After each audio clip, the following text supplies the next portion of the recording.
ଆଜି ଆମେ ଉତ୍ତରାଖଣ୍ଡର ଗୋଟେ ଖାସ୍ ସଙ୍ଗୀତ ଶୈଳୀ ବିଷୟରେ ଟିକେ ଗଭୀର ଭାବେ ଦେଖିବା। ହଁ ଆମ ପାଖରେ ଯୋଉ ତଥ୍ୟ ଆସି ପହଞ୍ଚିଛି ସେଥିରୁ ଗୋଟେ ବଢିଆ ପରମ୍ପରା କଥା ଜଣାପଡୁଛି। ନା ତାର ହଉଛି ଥାଡ୍ୟା। ହଁ ଥାଡ୍ୟା। ତେବେ ଚାଲନ୍ତୁ ଏଇ ତଥ୍ୟ ଭିତରେ କଣ ସବୁ ମଜା କଥା ଅଛି ଟିକେ ଭଲକି ଦେଖିବା। ହଁ ବିଲକୁଲ। ଆଉ ଏଇ ତଥ୍ୟରୁ ସଫା ଜଣାପଡୁଛି ଯେ ଥାଡ୍ୟା ଖାଲି ଗୋଟେ ଗୀତ ନୁହେଁ, ହୁଁ ଏଟା ଉତ୍ତରାଖଣ୍ଡର ସଂସ୍କୃତି, ସେଠାକାର ଲୋକଙ୍କ ଜୀବନ ସହିତ ପୁରା ମିଶିକି ରହିଛି।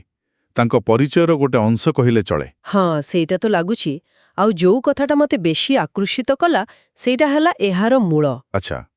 ଏଇ ଲେଖା ସବୁ କହୁଛି କି ଏଇଟା ଆଗେ ରାଜ ଦରବାରରେ ଗିଆ ଯାଉଥିଲା। ହଁ ଇଏ ଟିକେ ଆଶ୍ଚର୍ଯ୍ୟ ଲାଗୁନି କି ଗୋଟେ ଦରବାରୀ ଜିନିଷ ପରେ ଲୋକଙ୍କ ଭିତରକୁ ଆସିଲା। ହଁ ସେଇଟା ବଡ଼ କୌତୁହଳର କଥା।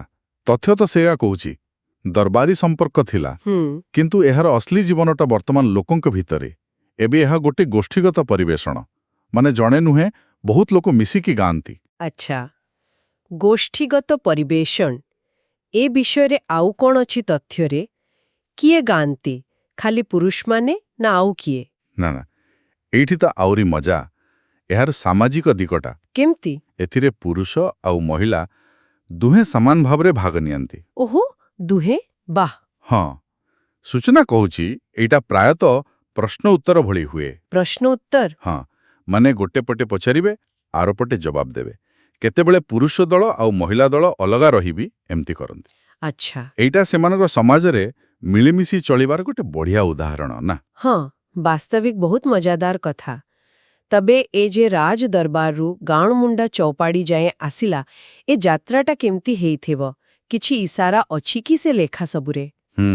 ଯେମିତିକି ଏହାର ବିଷୟବସ୍ତୁ କଣ ବଦଳିଛି? ଦେଖନ୍ତୁ, ସିଧାସଳଖ ତ ଏଇ ଯାତ୍ରା କଥା ଲେଖା ନାହିଁ, କିନ୍ତୁ କିଛିଟା ସଂକେତ ଅଛି। କଣ? ଯେତେବେଳେ ଦରବାରରେ ଥିଲା, ଭାବନ୍ତୁ ସେତେବେଳେ କଣ ଗାଉଥିବେ? ବୋଧେ ରାଜାରାଣୀଙ୍କ କଥା, ତାଙ୍କ ବୀରତ୍ୱ ଗାଥା, ଏମିତି କିଛି। ହଁ, ସମ୍ଭବତଃ। କିନ୍ତୁ ଏବେ ଯୋଉ ଥାଡିଆ ଲୋକେ ଗାଉଛନ୍ତି, ସେଥିରେ ସାଧାରଣ ଜୀବନ କଥା ବେଶୀ। ଚାଷବାସ, ବାହାଘର, ପର୍ବପର୍ବାଣୀ, ଆଚ୍ଛା। ଏମିତିକି ସ୍ଥାନୀୟ ଦେବାଦେବୀଙ୍କ କଥା, ଆଉ ପ୍ରେମ, ବିରହ, ଏସବୁ ଭାବନା, ଏବେ ଏସବୁ ବେଶୀ ଶୁଣିବାକୁ ମିଳେ।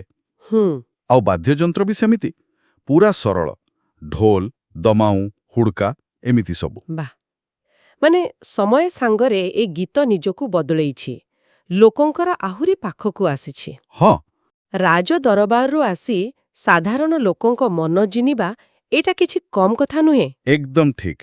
ଏଇଥିରୁ ଜଣାପଡ଼େ କେମିତି ଗୋଟେ କଳା ନିଜର ମୂଳ ରୂପକୁ କିଛିଟା ବଜାୟ ରଖିବି ସମାଜ ଆଉ ସମୟ ସହିତ ନିଜକୁ ବଦଳେଇ ପାରେ। ହଁ, ସତ କଥା। ଥାଡିଆ ଏହାର ଗୋଟେ ଜୀବନ୍ତ ଉଦାହରଣ। ତେବେ ଆଜି ଆମେ ଯାହା ସବୁ ଦେଖିଲେ, ମୋଟାମୋଟି କଥା ହେଲା ଥାଡିଆ ହେଉଛି ଉତ୍ତରାଖଣ୍ଡର ଗୋଟେ ବହୁତ ଗୁରୁତ୍ୱପୂର୍ଣ୍ଣ ଲୋକସଙ୍ଗୀତ। ହଁ ଆରମ୍ଭ ହୋଇଥିଲା ବୋଧେ ରାଜଦରବାରରୁ, କିନ୍ତୁ ଆଜି ଗାଁ ଗହଳି ପୁରୁଷ ଓ ମହିଳା ମିଶିକି ଗାଉଛନ୍ତି। ଆଉ ଏହାର କଥାବସ୍ତୁ ବି ସମୟ ସହ ବଦଳି ସାଧାରଣ ଜୀବନର କଥା କହୁଛି। ହଁ ପୁରା ଠିକ୍। ଆଉ ଏଇ ଯୋଉ ଆଲୋଚନା ହେଲା, ଏଥିରୁ ଶେଷରେ ଗୋଟେ ପ୍ରଶ୍ନ ବି ମନକୁ ଆସୁଛି। କଣ? ଯଦି ଏଇଟା ସତରେ ରାଜ ଦରବାରରୁ ଆସି ଲୋକଙ୍କ ପାଖରେ ପହଞ୍ଚିଲା, ତାହେଲେ ଏଇ ଯୋଉ ଲମ୍ବା ଯାତ୍ରା, ଏଥିରେ କଣ କଣ ମୂଳ ଜିନିଷ ହଜିଯାଇଥିବ? ଭଲ ପ୍ରଶ୍ନ। ଆଉ କଣ କଣ ନୂଆ ଜିନିଷ ଯୋଡ଼ି ହେଇଥିବ? ଏଇ ଯୋଉ ଐତିହାସିକ ବଦଳ, ଏହାର ସୂକ୍ଷ୍ମ କଥାଗୁଡ଼ିକ, ସେ ବିଷୟରେ ଆହୁରି ଗବେଷଣା କଲେ ନିଶ୍ଚୟ ବହୁତ ରୋଚକ କଥା ବାହାରିବ। ନିଶ୍ଚୟ, ଏକଦମ।